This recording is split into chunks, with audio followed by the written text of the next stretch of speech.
Give up your girlfriend, or your whole family dies. What should I choose? My parents were in a car accident. They're waiting for surgery, urgently, and it costs money. My little sister, who has suffered from kidney disease for years, finally has a matching donor. I've been out of the army for 7 years. I worked hard, saved enough to finally patch up my broken family. But then, the partner I trusted tampered with our contract and refused to pay me. In the end, he made me an offer. Alexander, give me your girlfriend, and your family lives. Otherwise, they all die, except for you. Then he pointed a finger at my face and said, the reason you're still breathing isn't because I can't kill you. It's because I want to see you live in pain, like a dog. When despair crushed me like a mountain, I remembered a line I once heard. When society drives you to a dead end, don't forget, there's still one road left behind you. That road is crime. And remember, there's nothing shameful about it. Chapter 1. Sir, your parents can't wait any longer. Please prepare the surgery fees as soon as possible. Sir, we found a kidney match for your sister. Please be quick with the payment. Phone calls that should have brought me hope felt more like death sentences.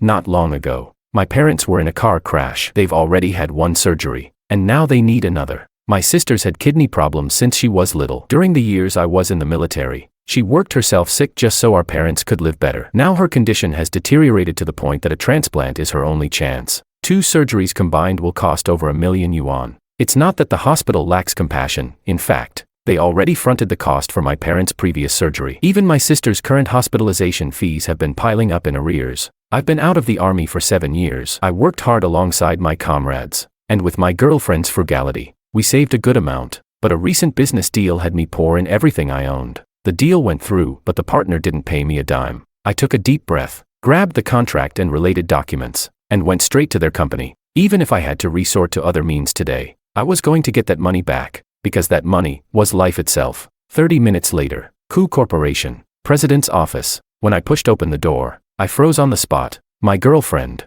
Joanna, was kneeling on the floor in front of the desk, crying. Joel Coup, my so-called business partner, sat smugly behind his desk with a mocking smile. I rushed forward and helped Joanna to her feet, frowning. Why the hell were you kneeling to him?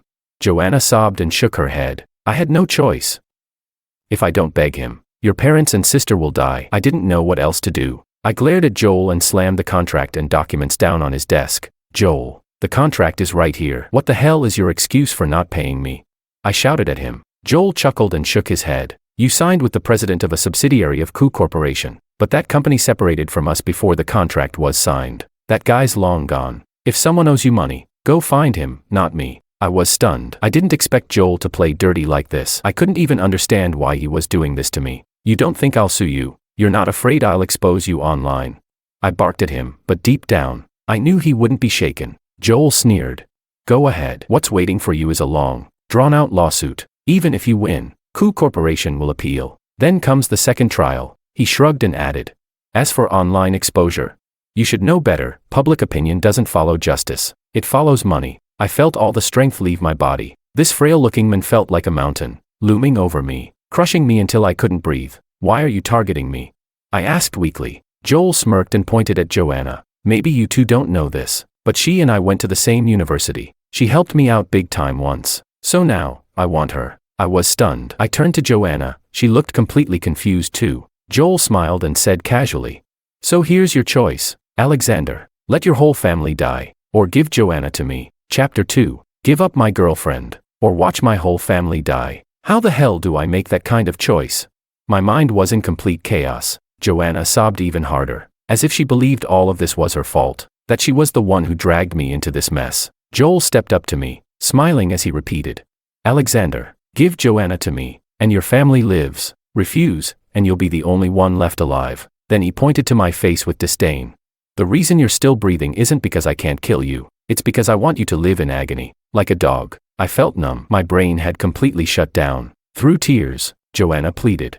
Mr. Coup, if I really helped you before, then please, spare us. Let us go. Even now, she couldn't remember who Joel was. He smiled. Senior, you really don't remember me, do you? Back in college, there was this fat guy who got bullied the moment he arrived on campus. He couldn't even go to the cafeteria without being called a fat pig. Then you recorded one of those bullying moments, uploaded it online, and called out the injustice. It went viral. The school finally stepped in, and that fat pig didn't get bullied anymore. Joel pointed at his own face. That fat pig was me. Back then, I was just an illegitimate child of the coup corporation. No one helped me, and I didn't have the power to repay anyone. But now I do. Now I'm sitting in the president's chair of the coup corporation. Now, I can repay the favor. Senior. Joanna shook her head through her tears. I remember you now. But this is how you show your gratitude. By making me suffer. Joel shook his head, laughing like a madman. No, Senior, you misunderstood. My way of repaying you is about making up for my own regrets. It's not really about you. You just have to cooperate. Whether you're in pain or not, that's none of my concern. What kind of twisted logic is that?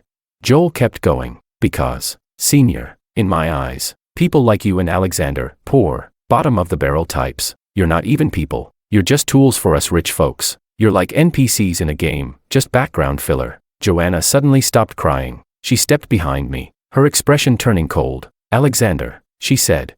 Your parents treat me like their own daughter. Your little sister calls me her big sis. And you love me like I'm your world. But I may have to betray that love.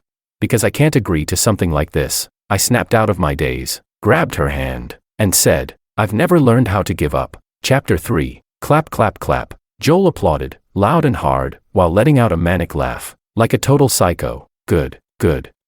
Now that's the kind of backbone I like. This is finally getting interesting. At least all my planning wasn't wasted. Honestly, Alexander. Honestly, Senior, if you two had just folded immediately, I would have found it so boring. He laughed until tears came out of his eyes, then suddenly went dead silent. But I have to ask, if you refuse, are you just going to watch your family die? I took a deep breath and pointed right at him. I'll do everything I can to save them. If I succeed, it's because I have the guts. If I fail, then that's just my fate. But you, Joel, you're going down with them, believe me. Then I grabbed Joanna's hand and walked out. Behind us, Joel shouted, laughing. I can't wait to see what you'll come up with.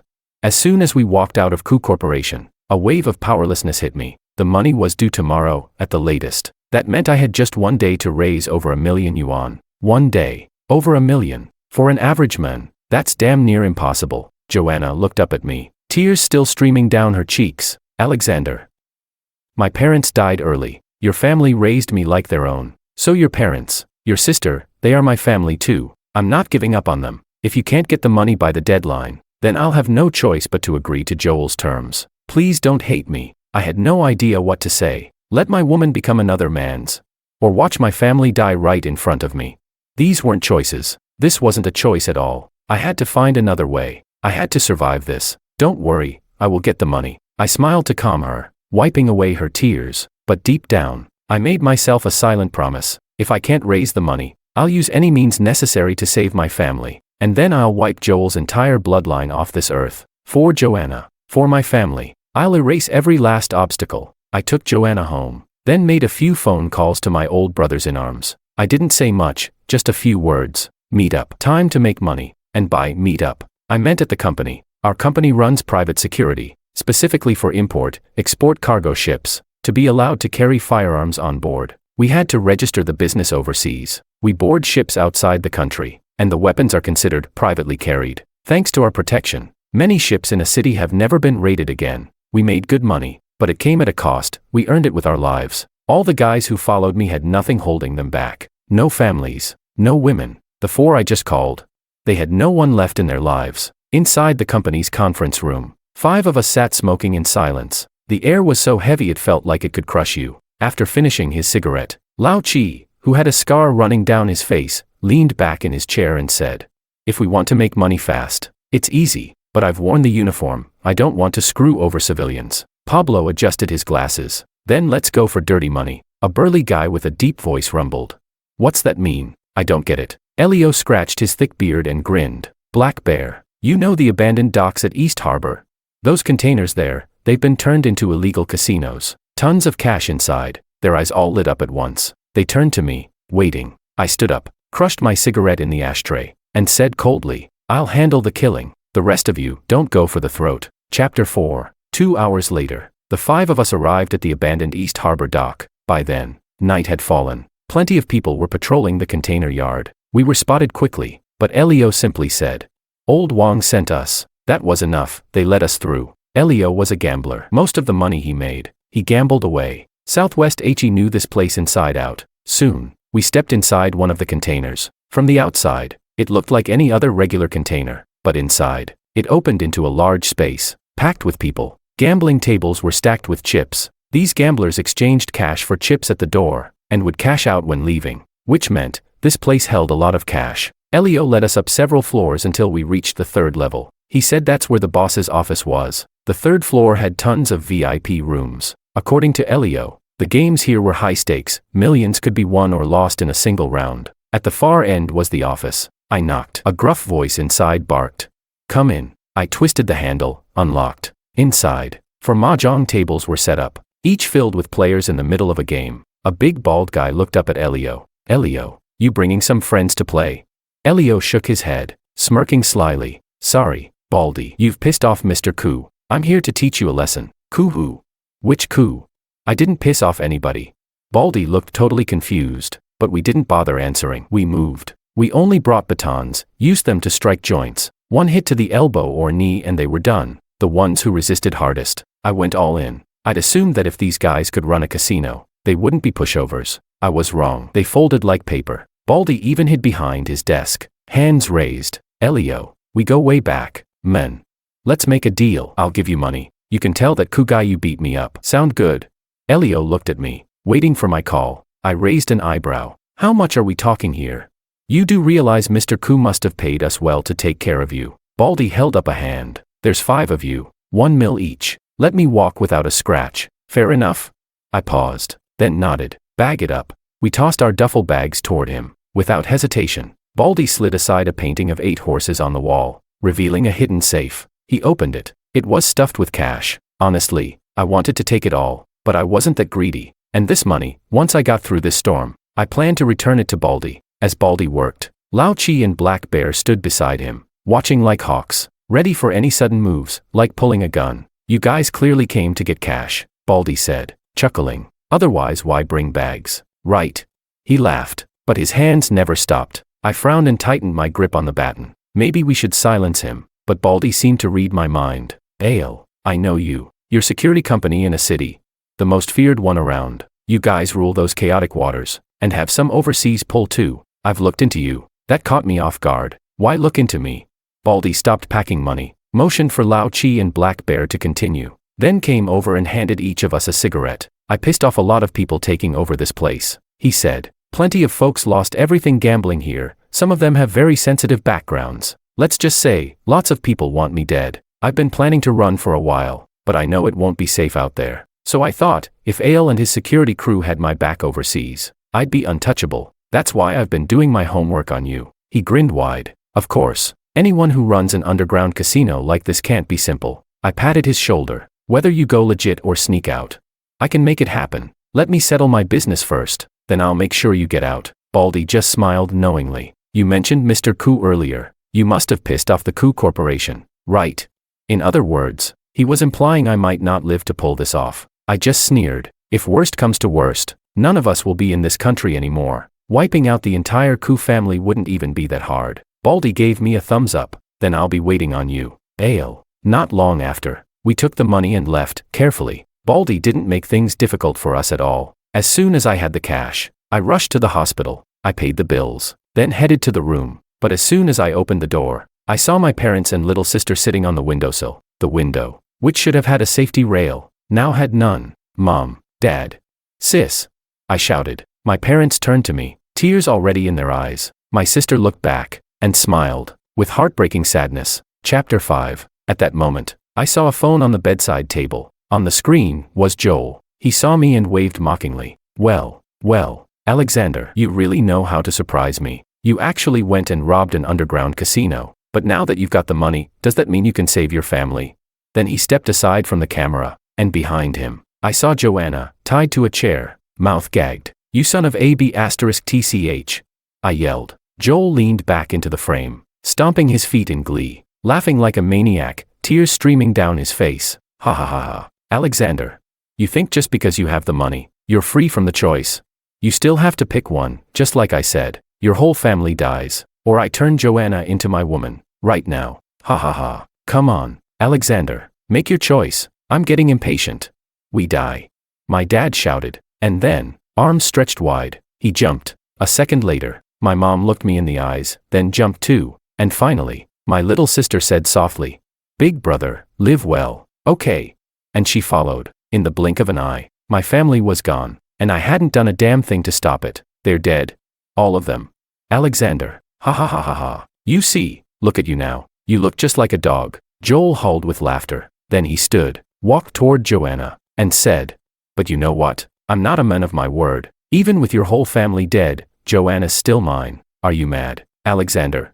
Ha ha ha ha. But if you hurry to the coup estate now, maybe, just maybe, you can still save her. Even if she's not pure anymore. Hey, she's still breathing, right?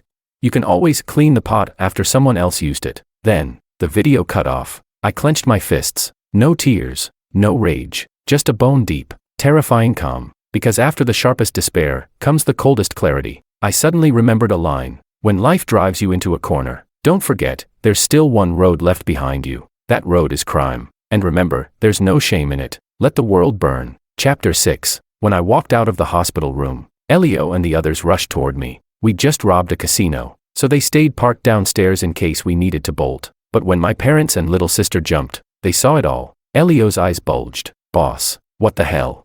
Didn't we get the money? Why the hell would they still? Tell me what happened." The others stared at me too. I looked at them for a long moment, then turned to Black Bear. "Black Bear," I said. "I know you always sneak back a few real toys. Bring them out. I'm going hunting." Black Bear nodded without a word, but his eyes were red. I stepped into the elevator. "Don't follow me," I said. "I'm doing this alone." No one spoke, but I knew they would never let me go alone. Soon, we went to Black Bear's place, retrieved the real gear he'd smuggled home. The same duffel bags that once held money, now held guns. Outside the Coup family villa, Pablo was still glued to his phone. Suddenly, he chuckled. "Boss, the whole Coup family deserves to die. They've built their empire on the blood of the people." I nodded. Everyone in a city knew what kind of filth the Coup family really was. Just then, 4 men walked up to the front gate. One barked. "Who the hell are you? This is the Coup estate, nobodies aren't welcome." Schlick. Lao Chi darted forward. A military-grade triangular blade pierced the man's throat. The others moved too. All 4 guards, dead within seconds. Pablo pulled out a device and flicked it on. No signal. Cameras disabled. I nodded and stepped through the gate. Patrolling guards rushed over. But before they could even process the bodies at the gate, they joined them. We fought our way into the Coup estate. They called it a villa, but it looked more like a fortress. Inside and out, packed with security. These weren't ordinary men. They were trained, tough. But to us, they were nothing. Because they might have trained to fight, but we've killed. I thought we'd need guns. But these guards couldn't even survive our knives. In less than 10 minutes, the first floor was a graveyard. Then, an old man came out, leaning on a cane. He had a commanding air. He shouted at us. Outrageous. "How dare you cause trouble in the Coup estate? Do you want to die? Don't you know a city belongs to the Coup family?" Chapter 7. Gideon Coup. I'd seen the old man on TV before, Joel's grandfather. He was one of the very first sharks of a city. Built his empire through ruthless bloodshed, carving out territory with his sons by slaughtering their way to the top. Maybe once upon a time, I'd have feared him. But now, he was just another old man. I walked over, pressed my military-grade tri-edge blade against his chest, and said, "Gideon, just a little while ago, your grandson drove my parents and little sister to their deaths. I don't have a family anymore. What do you think I could possibly still be afraid of?" Facing the blade, facing me, Gideon smiled. He pointed at the guards we'd knocked out and scoffed. "You come here acting all fierce, but you didn't even dare to kill anyone." It was true. We hadn't delivered killing blows to anyone inside, so he thought we didn't dare. Gideon sneered again and slammed his cane on the floor. "You think you're something? To the Coup family, trash like you, vermin from the bottom rung, are disposable. You could drop dead in a ditch and no one would blink. Getting killed by my grandson was the greatest honor your kind will ever receive." I chuckled and nodded slightly, didn't say a word to him. Instead, I turned to my brothers. "Go, bring every Coup family member down here." Then I sat on the sofa. Gideon followed and sat across from me. He crossed one leg over the other and said, "You bottom feeders are like ants. If we Coup family members step on one by accident, we wouldn't even notice. But I'll admit, you're a bold ant, daring enough to crawl into our home." I said nothing, just used my blade to clean my nails. Gideon kept talking. "How about this? Your family's dead, right? I'll give you tens of millions in compensation. From now on, you and your little crew work for the Coup family. Consider it our benevolence, letting gutter trash like you ascend. You lost a few relatives and get to climb the social ladder. So many people would gladly trade family for that. So think carefully, young man. Don't waste this chance. Still, I said nothing. By then, Koo family members were being dragged in one after another. Men, women, old, young, every single one of them arrogant beyond belief, spouting insults nonstop. Others arrived from outside, dragging even more Koo members in. Among them was Joel, but Joanna wasn't with them. Maybe she was already dead. It didn't matter. I was going to see her soon anyway. The one who'd captured Joel was our only female teammate, Bianca. She gave me a nod, didn't say a word. Joel, seeing the scene, wasn't afraid at all. Instead, he laughed gleefully. Ha ha ha. I knew you had guts, Alexander. You actually fought your way to the Koo estate. Even brought me back here. Now this is fun. He walked right up to me, patted my cheek, and grinned. So, what's next? You gonna kill the whole Koo family? You could kill us, but after that, your brothers, your whole security company, everyone you know, they'll be dead too. So tell me, Alexander, do you dare? Schlick. My blade drove straight up into Joel's crotch. He let out a blood-curdling scream, collapsing to his knees, eyes wide in disbelief. You actually stabbed me. Alexander, you're finished. You're dead. Everyone you know is dead. I calmly shook my head and asked him with a faint smile. Joel, we had no beef, no history, so why? Chapter 8, Why? Joel was drenched in cold sweat from the pain, but still laughed. No reason. At first, it was just a little repayment game. Then I realized you were kind of interesting, so I wanted to see how you'd react. I set you up, made you invest your entire life savings, had your parents run over, your sister. Her illness was almost cured. I drugged her too. He pointed at me and said, I just wanted to see, when bottom-feeding ants like you are pushed to the edge. How far will you go? Madman. Freak. I gritted my teeth, scanning the arrogant Koo family members being held under control. Suddenly, Gideon spoke. I'll tell you the truth. Our Koo family bought into something called a secret bet. If our entire family is ever wiped out, the clause activates. It'll trigger a worldwide bounty to hunt down every single killer, and even their relatives and acquaintances. Then he laughed. He suddenly burst into laughter. You know those ancient dynasties' clan exterminations, right? They'd wipe out 10 entire family branches. Well, the Koo family's secret bet is just like that, complete clan annihilation. Ha ha ha. Joel threw his head back, laughing maniacally. So, Alexander, I killed your whole family, took your woman, and what can you do now? You kill us, and your whole bloodline gets dug up and burned. I shook my head and smiled. So Joel, you did all this, just because you were bored? Joel nodded like it was the most natural thing in the world. Yeah, so what? You poor people exist to entertain us rich ones. Even a common man, when truly enraged, can spill blood within 5 steps. I stood up with a smile. Well, since the Koo family loves playing games so much, let's play. I had the remaining security guards rounded up. I handed one of them a shotgun. Kill one Koo family member, and you walk free. This gun, after you shoot, it'll end up in the dead Koo's hand. To the outside world, it'll look like internal betrayal, a massacre from within. The guard shook his head in panic, but with a barrel pressed to his skull. He gave in. He grabbed the shotgun, walked up to a woman in her 60s, and screamed, You disgusting old hag. You blackmailed my family, forced me to serve you. Just seeing your face makes me sick. Then, he shoved the barrel into her mouth, and pulled the trigger. Boom. The silenced shot exploded inside her skull. Blood mist filled the room. Ah. Someone screamed. No, please don't kill us. We'll give you money. We have plenty of money. I'm begging you, I'll kneel, just don't kill us. The Koo family had finally learned fear. You can be afraid. Ah. I gave a cold laugh, then turned to Gideon. The rot in the Koo family starts with you. So you die too, same as Joel. Then, one by one, guards took up guns, and executed the Koo family members. With each death, we staged the scene, making it look like infighting, until at last, only Gideon and Joel remained. Joel was already on his knees, sobbing. Alexander, you ruined me. I'm not even a man anymore. Living is worse than death, just let me go. I ignored him. Instead, I handed him a gun. Kill your grandfather, and you live. Or kill me, that works too. But tell me, Joel, do you really think this gun is loaded? Go ahead, try it. Pull the trigger, kill me, and walk out of here. But if it's empty, you die. You like multiple choice questions so much. So here's one for you. Gideon suddenly yelled. Joel, I saw him load that gun, there are bullets in it. I leaned in closer to Joel. Kill Gideon, and the Koo family becomes yours. What'll it be? Chapter 9, Bang. Joel pulled the trigger and shot Gideon. Just like that, Gideon was dead. I can live now, right?